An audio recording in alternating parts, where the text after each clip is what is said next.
BJP నాయకుడు బండి సంజయ్ గెలుస్తాడా? ఇడ councillor నుంచి ఎంపీ ఎట్లయిండు? దొంగ ఓట్లు వేసుకుని అయిండు. కరీంనగర్ లో కూడా ఇలా రాహుల్ గాంధీ ఓట్లు బయట పెట్టినారంటే కరీంనగర్ కూడా దొంగ ఓట్లతోనే గెలిచినట్టుగా నాకు అనుమానం ఉన్నది. ఈ 8 మంది గెలిచిన పార్లమెంట్ సభ్యులు దొంగోట్లతోనే గెలిచారనే అనుమానం నాకున్నది. అది ఎందుకంటే రాహుల్ గాంధీ బయట పెట్టిన రుజువులు చూస్తుంటే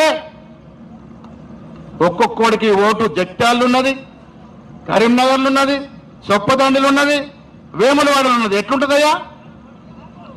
పొద్దున్న లేచాడు 4 నియోజకవర్గాల్లో ఓటేసిండు. అందుకే బండి సంజయ్ గెలిచిండు. లేకుండా బండి సంజయ్ గెలిచే మనిషి లేదు. తనకు తాను బీసీ నాయకుడని చెప్పుకుంటాడు. మిస్టర్ బండి సంజయ్ దేశ్ముఖ్, ఎక్కడ బీసీ అయ్యా నువ్వు?